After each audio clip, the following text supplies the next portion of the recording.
So today I've got a beautiful topic that I hope will resonate with everyone who listens and empower you in every area of your life.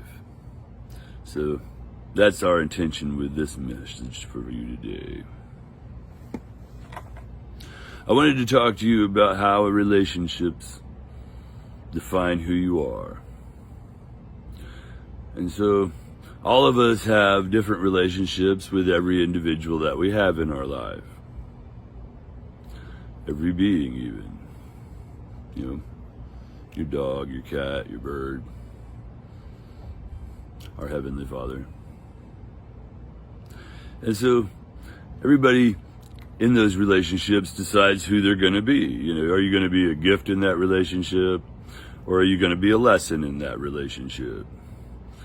And you know, people in the ego oftentimes, they choose to be a lesson. And that's sad. Because the gift is in the giving, remember? And you know, when you see the people that are kind, caring, loving, and respectful for other people, there's a reason why they have a smile on their face. But I bring this up for a more important topic than your friendships, your family, and your relatives. I bring this up because I want to talk to you about you and your relationship with our Heavenly Father. People look at me and I don't think anybody ever questions whether I believe in my Heavenly Father and I walk in faith. There isn't any question about me, is there? Is there a question about you? That's for you to answer, not for me, and I'm not judging, I'm just giving the questions. But as you think about your relationships with your friends, family, relatives, co-workers, and you think of the healthy aspects, the unhealthy aspects, you'll always realize when you dig down into it, someone's being a gift and someone's being a lesson. You know what I mean? And we get to decide whether we want to be a gift for other people or a lesson. And ultimately, it comes down to healthy communication, doesn't it?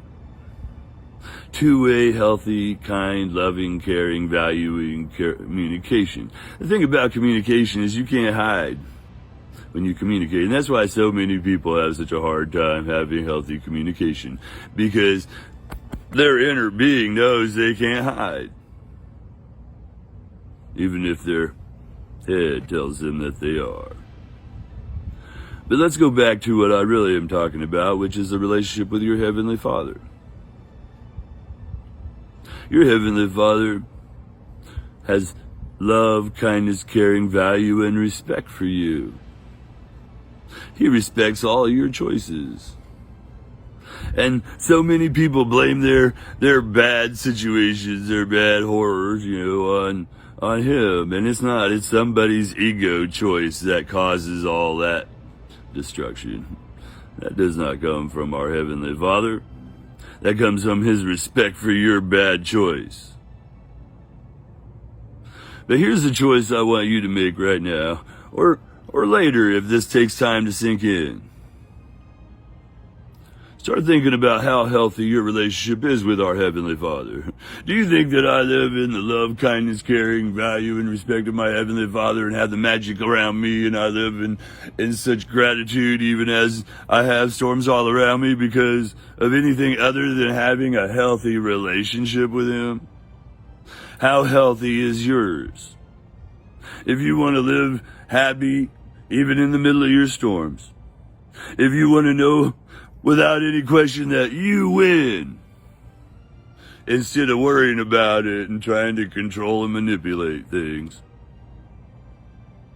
then maybe you want to improve that relationship with our Heavenly Father. And the best way you can improve a relationship is how?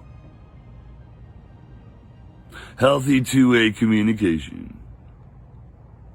And so let me end this little thought as you let this sink into you, without judgment or criticism, giving yourself love, kindness, caring, value, and respect as you do so.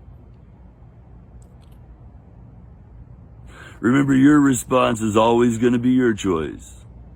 Stop owning everyone else's. You're not responsible for their response. You're responsible to be you and be love, kindness, caring, value, and respect with our Heavenly Father as well.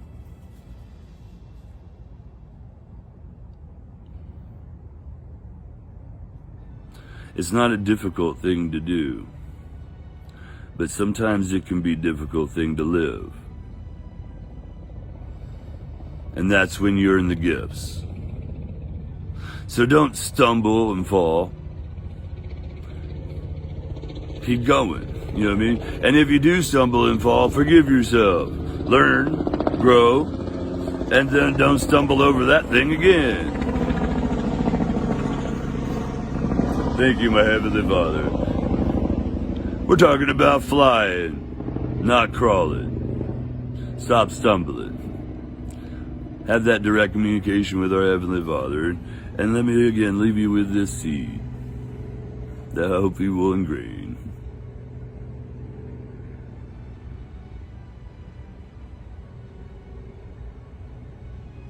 If you don't have healthy communication with our Heavenly Father, you don't have a relationship.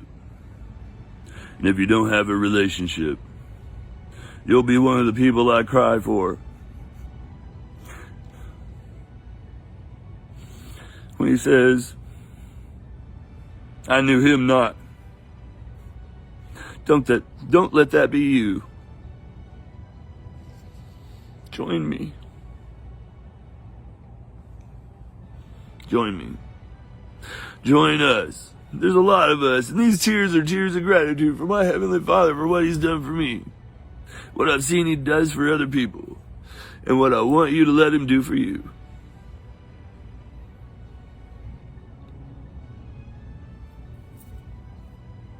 And the only way he can do it is if you decide to have that healthy communication. The whole world has tried to teach you that if you listen to our Heavenly Father and that little voice in your head that is always love, kind, caring, value, and respectful and tells you the truth, if you listen to that, you're crazy. Well, I'm here to tell you. If you want tears of gratitude, where you can cry, even in the middle of your storms, with gratitude, genuine gratitude and thankfulness for the Heavenly Father that loves you so much, then maybe you want to treat him right. Maybe you want to have healthy two-way communication with him. I'm here to tell you that if you don't listen to that little voice in your head, you're crazy.